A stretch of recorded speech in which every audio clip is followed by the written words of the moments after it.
Hi, my name is David Koenig. I'm the President and Chief Executive Officer of the DCRO Risk Governance Institute. I'm also a qualified risk director.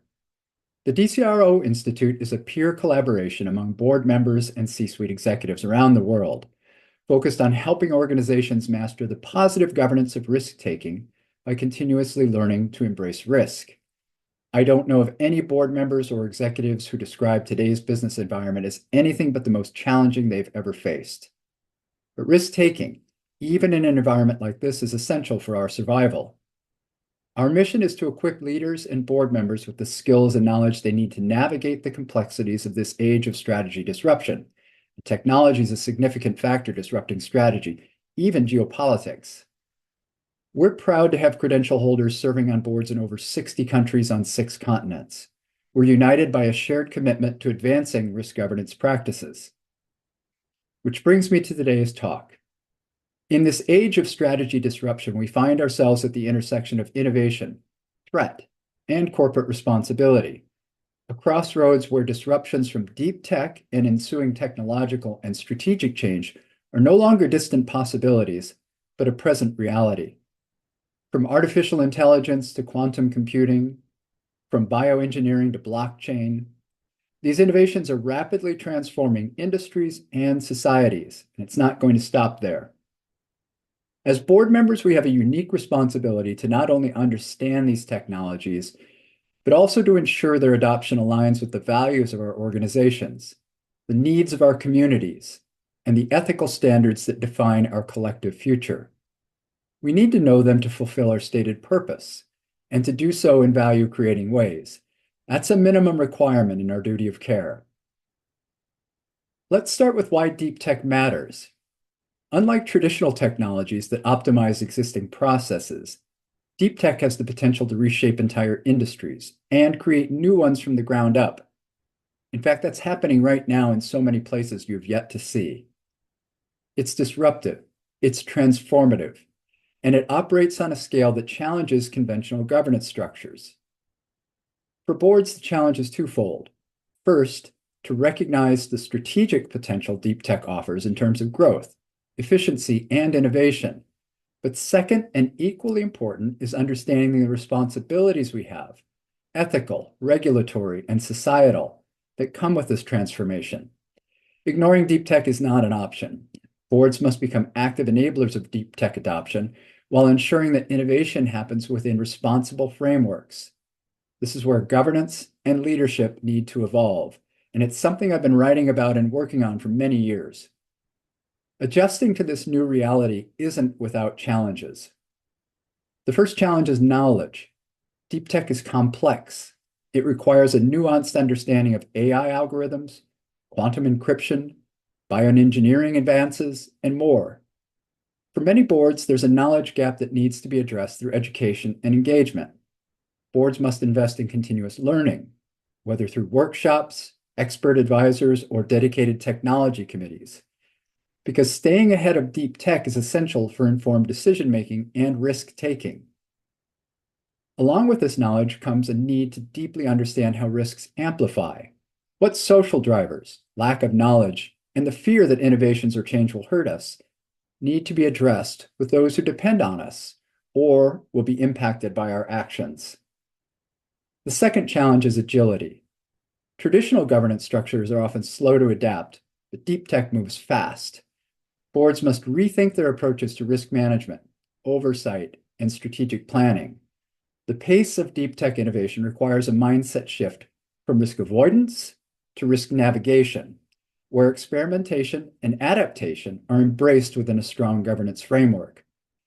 I've written about a dynamic governance model that involves distribution of authority, networking, and identification of commons our organizations possess, like our brand or trust our customers and employees have in us.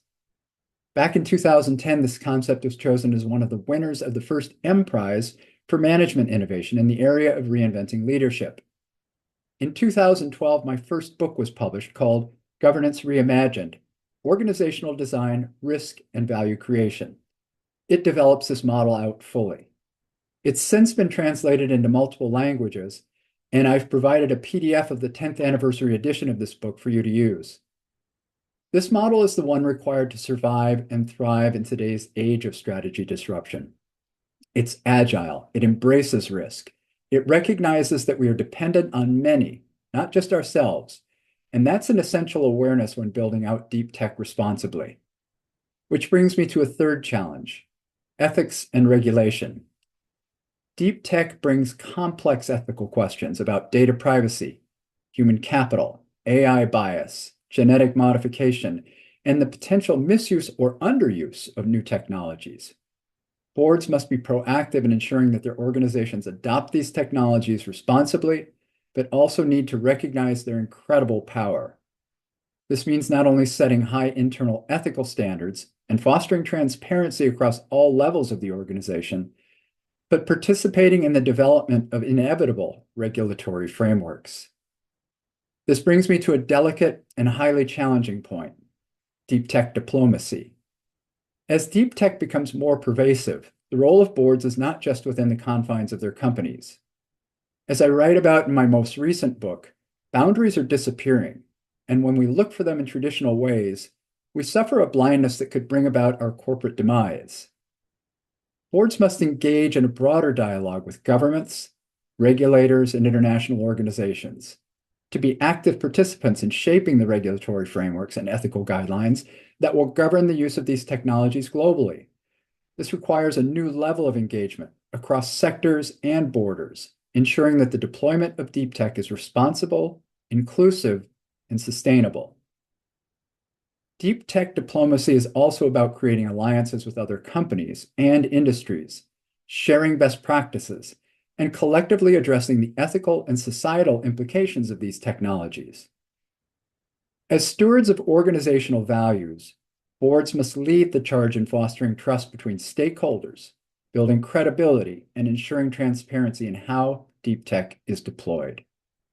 At the risk of sounding promotional, I want to encourage you to read all 3 books I've written because they address this very complex environment and teach us to see how to best work together, how to make the most of our internal capacity to take risk, and to see the world with far fewer boundaries.